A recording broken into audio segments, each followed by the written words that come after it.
Dear class 9th student, उम्मीद है आप खैरियत से होंगे। आज की वीडियो में class 9th national book foundation की जो न्यू बुक है उसके चैप्टर नंबर 9 और एक्सरसाइज 9.4 को आज की वीडियो में स्टार्ट करेंगे। तो टॉपिक बहुत आसान से हैं, सिंपल से हैं, लेकिन ज़रूरी है कि जो पिछले टॉपिक इस चैप्टर में चल रहे हैं वो आप साथ साथ सीख रहे हों, आपको आते हों, तब जो है फिर नेक्स्ट एक्सरसाइज ज़्यादा आसानी से समझ आती है। अगर पिछले 3 एक्सरसाइज नहीं समझ आती हैं तो फिर जो अगली एक्सरसाइज है ये भी मुश्किल हो जाती है। Exercise 9.4 determine whether the solids are similar or not. अब इस क्वेश्चन में आपको 4 पार्ट टोटल दिए गए हैं। इन 4 पार्ट में 2 फिगर आपको दी गई हैं हर पार्ट में। अब आपने बताना है कि ये जो 2 फिगर हैं ये आपस में सिमिलर हैं कि नहीं है। ठीक है, सिमिलर का बताना है। और सिमिलर वाला टॉपिक हमने इतनी डिटेल से पिछली 2 एक्सरसाइज में पढ़ रहे हैं कि अब आपको ये ज़बानी याद हो जाना चाहिए। सिमिलर से मुराद ये है कि वो वाली फिगर जो साइज़ में तो बेशक छोटी बड़ी हो सकती हैं, ठीक है, लेकिन उनकी जो साइड्स के दरमियान जो रेशो है, अगर वो रेशो सेम है तो फिर वो साइड जो है वो सिमिलर होंगी। तो आइए इसको स्टार्ट करते हैं। अगर नेशनल बुक फाउंडेशन की वीडियोस में अपलोड कर रहा हूँ, उसके स्टूडेंट भी मेरे साथ मौजूद हैं, तो उसकी बात करते हैं। तो क्लास एक्सरसाइज 1.1 क्लास 9 लिखेंगे। ठीक है, यहाँ पे पीटी भी है, तो आपने नेशनल बुक फाउंडेशन के लिए एनबीएफ लिखना है। एनबीएफ लिखेंगे, national book foundation new book by learning zone type करेंगे। इसको भी अगर सर्च बार के ऊपर क्लिक करते हैं तो ये आप देखेंगे कि ये नेशनल बुक फाउंडेशन की वीडियोस जो है वो आपको यहाँ पे नजर आना शुरू हो गई हैं। एक्सरसाइज आपने जस्ट मेंशन की है, ठीक है, ये लर्निंग जोन आपको नजर आ रहा है, वीडियो सारी की सारी नजर आ रही है। कोई और एक्सरसाइज करते हैं, 2.1 कर लेते हैं। यहाँ पे जस्ट आपने 2.1 करना है, class 9 NBF national book foundation new book by learning zone type करेंगे तो ये देखें वीडियोस जो है वो आपके सामने इस तरह ओपन हो जाएंगी। ये 2.1 की जो एक्सरसाइज है वो आपके सामने इस तरह ओपन होगी। ये 2.1 की जितनी भी एक्सरसाइज मैंने अपलोड की हुई है वो साथ साथ आपको नजर आ रही हैं। सबसे पहले पार्ट नंबर 1 को देखते हैं। ये आपके पास एक सॉलिड है, एक ये शेप है, एक ये शेप है। ये वाली साइड है 10 सेंटीमीटर, ये वाली साइड है 5 सेंटीमीटर, ये वाली साइड 6 सेंटीमीटर है और ये वाली साइड जो है वो 3 सेंटीमीटर है। तो अब आप ये काम करें कि आप इनको साइड्स को आप नाम दे सकते हैं। नाम किस तरह देने हैं? नाम आपने अपनी आसानी के लिए देने हैं। इसको L1 कह दें, इसको आप L2 कह दें, यानी ये एक साइड है, ठीक है, एक लेंथ है, और इन दोनों लेंथ के दरमियान जो डिस्टेंस है, और इसको बेशक L3 और इसको बेशक L4 कर दें। ठीक है, तो अब आप देखें कि आपने एक गलती जो बच्चे मोस्टली करते हैं यहाँ पे पार्ट नंबर 1। तो अब ये देखें, पहले मैं ये लिखता हूँ, ये वाली side 3 centimetre divide by 6 centimetre, L1 divide by L2, यानी कि ये 3 सेंटीमीटर है, ये 6 सेंटीमीटर है, तो मैं कर लेता हूँ 3/6। इसी तरह अब मैंने ये वाली साइड अगर ऊपर रखी है, ये नीचे रखी है, इस तरह मैं ये वाली साइड ऊपर रखूँगा 5 सेंटीमीटर और ये वाली साइड जो है वो नीचे रखूँगा। ये आएगा 5/10। इसको डिवाइड करें तो 1/2 आता है, इसको भी डिवाइड करें तो 1/2 आता है, यानी कि 0.5, और इसको भी डिवाइड करेंगे तो 0.5 आएगा। अब आप देखें कि इनके दरमियान जो रेशियो है वो बराबर है, रेशियो बराबर है। चाहे आप 6/3 कर लें और इधर 10/5 कर लें, 3 2 6, 5 2 10, तो 2 आया है, तो रेशियो 2:2 की रेशियो है। ठीक है, तो साइड ऊपर नीचे भी कर सकते हैं। तो जब इनकी रेशियो सेम है तो ये फिगर भी आपस में जो है वो सिमिलर होंगी। आखिर में एक स्टेटमेंट लिख देता हूँ, अदरवाइज़ इतना भी काफ़ी है कि आप ये भी लिख दें सिमिलर शेप, ये भी लिख दें तब भी काफ़ी है, लेकिन मैं एक स्टेटमेंट मेंशन कर देता हूँ। लीजिए, एक स्टेटमेंट भी साथ मैंने मेंशन कर दी है, रेशियो बिटवीन कॉरस्पॉन्डिंग साइड। जो कॉरस्पॉन्डिंग साइड है उनके दरमियान जो रेशियो है आर इक्वल बराबर है, so the set figure are similar. Set figure से मुराद है जो फिगर हमें ये दी गई हैं ये आपस में सिमिलर हैं। तो अब दूसरी फिगर देखते हैं, पार्ट नंबर 2 की जानब चलते हैं। पार्ट नंबर 2 में ये फिगर है, ये डी से मुराद डायमीटर, ये भी डी से मुराद डायमीटर। आप बेशक इस फिगर के डायमीटर को ऊपर रख लें, यानी कि 24 को ऊपर रख लें और 14 को नीचे रख लें। ठीक है, इस तरह 12 को आप ऊपर रख लें और इस 8 को नीचे रख लें। यानी ये बात ख्याल रखना कि अगर इस साइड की वैल्यूज़ को ऊपर रखा है तो दूसरी दफ़ा भी इस साइड की वैल्यूज़ को ऊपर रखेंगे। ठीक है, इसको 24/14 किया, फिर 12/8 किया, तो इसको भी जो है वो सिंपलीफाई कर लेते हैं, कैलकुलेटर की मदद से कर लें, बेशक कोई मसला नहीं। 24/14 तो ये आ रहा है 1.71, आगे चलता जा रहा है। और ये जो है 12/8, ये आ रहा है 1.8 1.5, ये 1.5 इसके दरमियान रेशियो है, ये 1.171 है। तो आप देख सकते हैं कि ये दोनों के दरमियान जो रेशियो सिमिलर नहीं है। तो स्टेटमेंट यही है, ratio between corresponding side are not equal, यहाँ पे इक्वल है, यहाँ पे नॉट इक्वल कर देंगे, तो set figure are not similar, तो यहाँ जस्ट ये लिख दें नॉट सिमिलर, तब भी काफ़ी है। तो ये पार्ट नंबर 2 भी हो गया। नेक्स्ट पार्ट नंबर 3 की जानब मूव करते हैं। ये पार्ट में थोड़ी सी वैल्यूज़ ज़्यादा हैं, लेकिन आपने परेशान नहीं होना। ये देखिए यहाँ पे ये एक शेप दी गई है, 2 सॉलिड, इनकी जो वैल्यूज़ है इनको भी एंट्री कर लेते हैं। ये देखें, सबसे पहले ऐसे देखना आपने, ये नीचे ये 5 फुट है, ये यहाँ पे 10 फुट है। तो हम इस तरह करते हैं कि ये बड़ी वाली फिगर की वैल्यूज़ को ऊपर रख लेते हैं, इसको नीचे रखते हैं, ये कटिंग में करना आसान होता है। तो 10/5 करेंगे, तो ये मैं करने लगा हूँ, आप ज़रा गौर से देखिएगा। ये जी पार्ट नंबर 3, 10/5 एक हो गया, एक है 10/5। अब ये भी 10 है, ठीक है, ये भी 10 है, ये इधर से ये वाली साइड लेंगे, ये भी 10/5, ठीक है। उसके बाद ये साइड 13 है, ठीक है, ये वाली साइड 13 है, ये 6.5 है ये वाली, ठीक है। तो इधर आएगा 13, 6.5, और चौथी साइड जो है वो ये है, ये 12 है, ये 6 है, तो ये आ जाएगा 12/6। इसको अगर सिंप्लीफाई करें, 5 2 ज़ार 10, इसको करेंगे 5 2 ज़ार 10, इसको करेंगे तो 6.5 को 2 पे मल्टीप्लाई करेंगे तो 13 ही आएगा, 6 2 ज़ार 12। तो सबकी जो रेशियो है उनके दरमियान 2 आ रही है, तो यहाँ पे लिखेंगे सिमिलर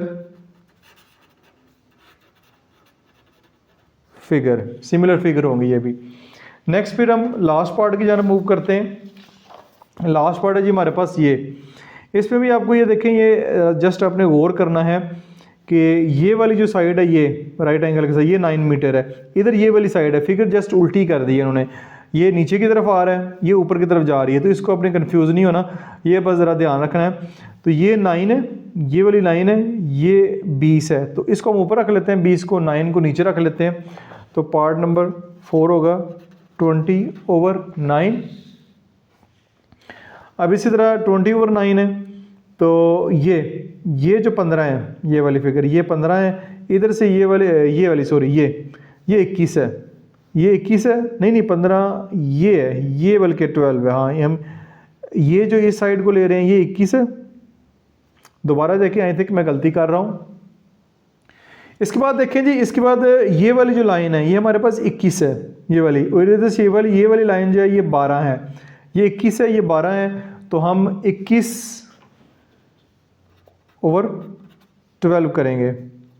फिर उसके बाद ये वाली साइड हमारे पास ये जो एंगल बन रहा है इसकी अपोजिट साइड ये वाली 29 है, इस तरह ये उसकी अपोजिट साइड जो इधर वो 15 है, तो 29/15 करेंगे। अब इनकी भी रेशियो निकाल लेते हैं, 20/9, इसका आंसर आ रहा है 2.22। अब 21/12, इसका आंसर आ रहा है 1.75।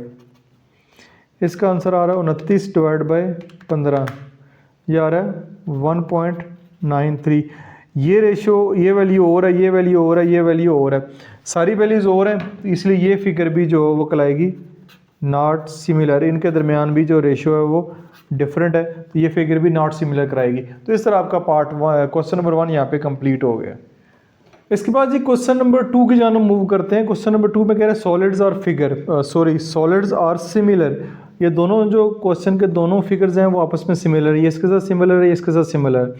Find the value of unknown, यहाँ पे जो अननोन है उसकी वैल्यू फाइंड करनी है। यहाँ पे डायमीटर 10 मीटर है, हाइट 25 मीटर है, यहाँ पे डी डायमीटर फाइंड करना, हाइट दी गई है इसमें। Also find the ratio volume of solid, यानी इनके दरमियान जो वॉल्यूम के दरमियान जो रेशियो है वो भी आपने फाइंड करनी है। तो आइए इस क्वेश्चन को भी स्टार्ट करते हैं। अच्छा जी, सबसे पहले जो अननोन साइड्स है वो देखते हैं। यहाँ पे हमारे पास क्योंकि ये फिगर सिमिलर है तो ये वाली जो फिगर है और ये वाली जो छोटी फिगर है, इनकी जो साइड्स हैं उनके दरमियान जो रेशियो वो सेम होनी चाहिए। तो हम उनको एक दूसरे के बराबर रख लेते हैं, जैसे capital D divide by small d और capital H divide by small h, ये फार्मूला इसका बनेगा। तो यहाँ पे पार्ट 1 लिख लेते हैं इसका,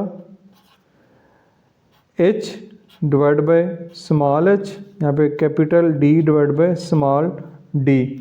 तो इनकी वैल्यूज़ लिख लेते हैं। इनकी वैल्यूज़ जी हमारे पास हैं, कैपिटल एच वो है 25, ये देखें ये 25, और ये है 5, तो ऊपर आ जाएगा 25, इधर आ जाएगा 5।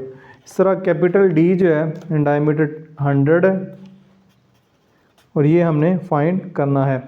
अब यानी ये हाइट है, ये है दोनों हाइट ही हैं, लेकिन एक को कैपिटल से शो कर दिया, एक को स्मॉल लेटर से शो कर दिया। ये भी दोनों डायमीटर है, एक को कैपिटल से शो कर दिया, एक को स्मॉल लेटर से शो कर दिया। क्रॉस मल्टीप्लाई करेंगे, d multiply by 25 is equal to 100 multiply by 5, तो d is equal to 100 multiply by 5 divide by ये 25 आ जाएगा। 5 1 ज़र 5, 5 5 ज़र 25, 5 1 ज़र 5, 5 20 ज़र 100, तो d इज इक्वल टू 20। साथ यूनिट कौन सी इस्तेमाल हुई है, मीटर की। तो ये आपके पास जो स्मॉल डी है, डायमीटर है, सबसे पहले वो आपने फाइंड कर लिया। ठीक है, ये आपके सामने आपको नज़र आ रहा है, अननोन हमने फाइंड कर लिया। Also find the ratio of volume of solid. अब वॉल्यूम ऑफ सॉलिड से मुराद V1 divide by V2 L1 divide by L2 का क्यूब होगा। क्या होगा, क्यूब। ये फार्मूला पीछे लिखा हुआ है आपका, ये H1 डिवाइड बाय H2 कर लें, V1 divide by V2 is equal to H1 divide by H2 raise to power 3। तो यहाँ पे H यूज़ किया, हाइट यूज़ किया, तो हम भी L1 की जगह L2 की जगह हाइट लिख लेते हैं। V1 divide by V2 H1 divide by H2, क्योंकि पिछले चैप्टर में हम हाइट पढ़ते रहे हैं, इसलिए बार बार H1 H2 आ रहा है। V1 divide by V2 is equal to H1 divide by H2 raise to power 3 होगा। इसमें पावर 3 होगी, पिछले में पावर 2 थी, वॉल्यूम के लिए पावर 3 होती है। तो जस्ट वैल्यूज़ पुट करनी है, ये आ जाएगा V1 divide by V2। H1 क्या है, हाइट 1 इसकी, ये 25 है, ठीक है, ये 25 है, और H2 क्या है, 5 का क्यूब। तो V1 डिवाइड बाई V2, ये कटिंग कर दें, ये आ जाएगा 5/1 raise to power 3।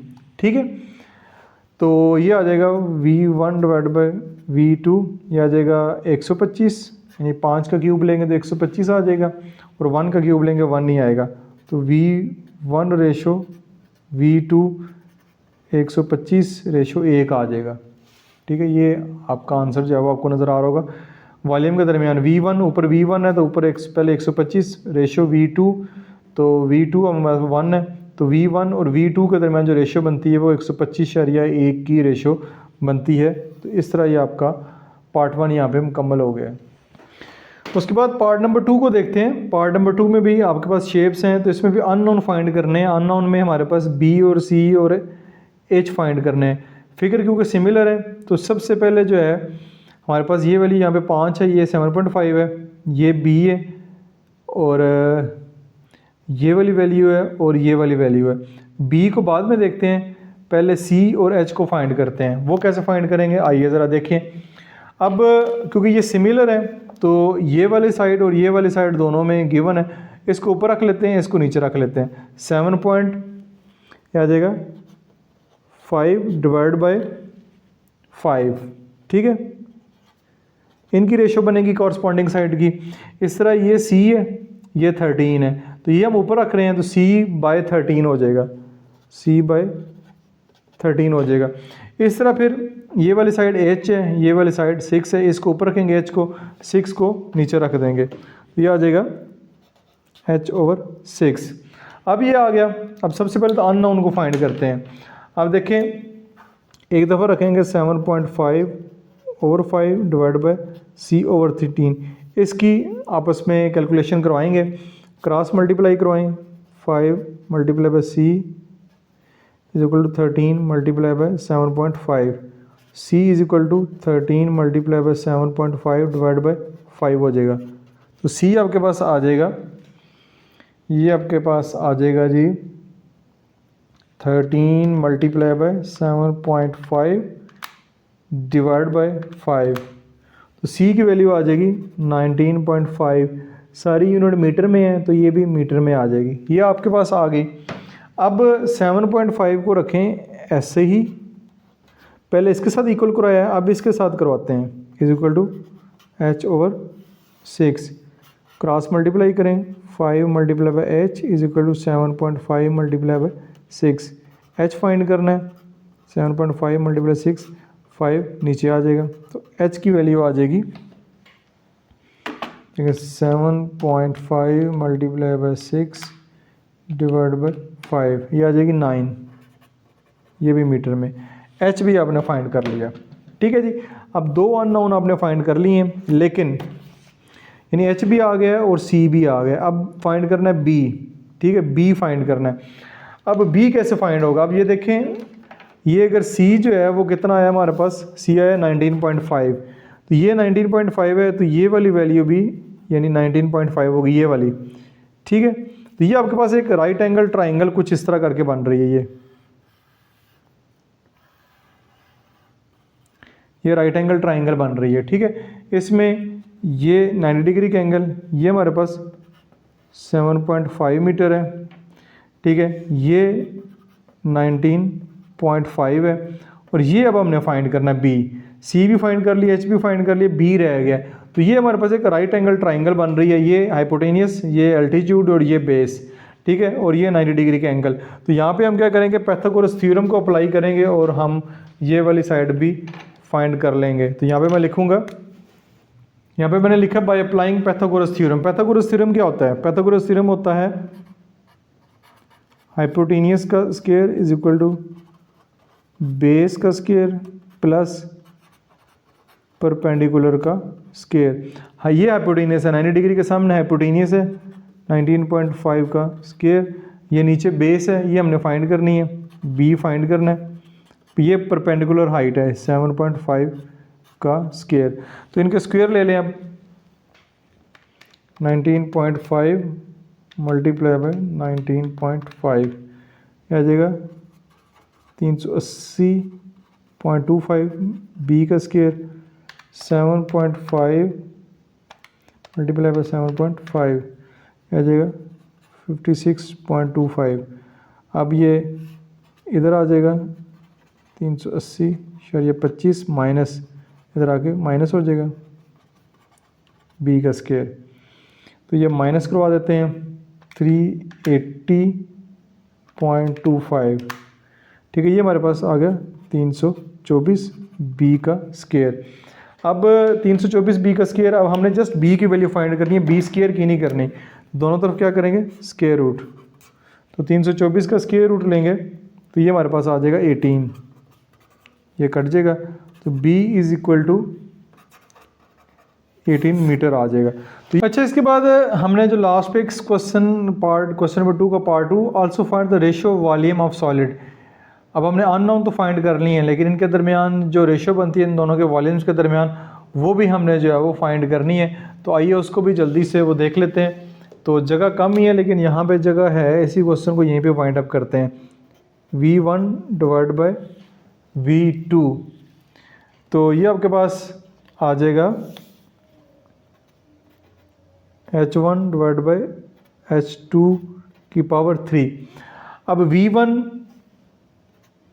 Divide by V2, अब आ आती है हाइट, ठीक है।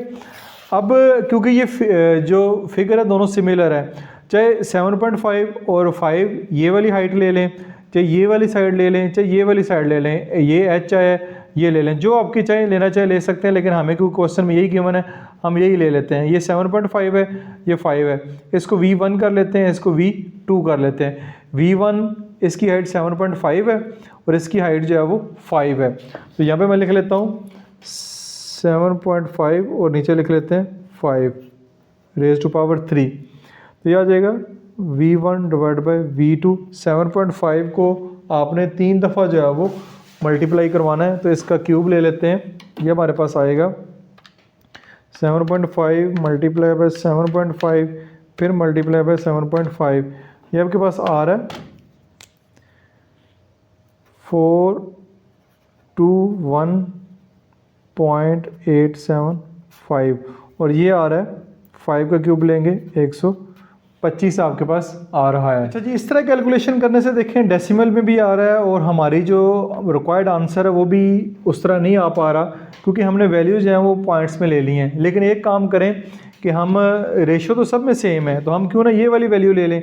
ये हमारे पास 6 है, एच हमारे पास क्या है 9, तो ये हमारे पास 9 है, ये हमारे पास 6 है। इनकी रेशो को अगर फार्मूले में पुट कर ले तो हमारे पास काम जो है वो ज़्यादा आसान हो जाएगा। तो ये भी मैं पुट करके दिखा देता हूँ। इसको हम इधर सॉल्व कर लेते हैं, ये जगह है, इधर इस क्वेश्चन को कंप्लीट करते हैं। v1 divide by v2 h1 divide by h2 की power 3, v1 divide by v2 h1। अब h1 से मुराद है ये वाली वैल्यू, ये ऊपर आएगी, ये वाली वैल्यू नीचे आएगी, 9/6, 9/6। तो v1 डिवाइड बाई v2, 3 के टेबल पे काटें, 3 3 ज़ा 9, 3 2 ज़ा 6, 3/2 की पावर 3 आ जाएगी। v1 v2 ये आ जाएगा ऊपर 27, नीचे आ जाएगा 8, क्योंकि अलग-अलग दोनों का लेना है क्यूब। तो v1 ratio v2 is equal to 27/8, 27/8 आ जाएगी। ये इस तरह रिक्वायर्ड आंसर आ जाएगा। आंसर इसका भी निकाला जा सकता है। फिर यहाँ पे डेसिमल जो है वो ख़त्म करना पड़ेगा, नीचे इधर जो है वो 1000 लगाना पड़ेगा, फिर इसकी कैलकुलेशन करेंगे तो आ जाएगा। लेकिन हम जो आसान काम है वो करते हैं, ये इस तरह जो है वो काफ़ी आसान हो जाता है, v1 रेशो v2। तो इस तरह ये क्वेश्चन नंबर 2 आपका यहाँ पे मुकम्मल हो गया। आपका इस तरह क्वेश्चन भी यहाँ पे मुकम्मल हो जाएगा। तो इसके साथ ही आज की वीडियो को यहाँ पे एंड करते हैं। आपके पहले 2 क्वेश्चन मैंने आपके साथ शेयर कर दिए हैं, उम्मीद है कि आपको समझ आए होंगे। हर क्वेश्चन का टाइम कोड भी मेंशन है और इसके साथ साथ बाकी बुक की भी वीडियो मैं अपलोड कर चुका हूँ। किसी किस्म का क्वेश्चन हो कमेंट सेक्शन में पोस्ट करें। अपना बहुत सारा ख्याल रखिएगा। दिस इज मासूम बशर साइनिंग ऑफ।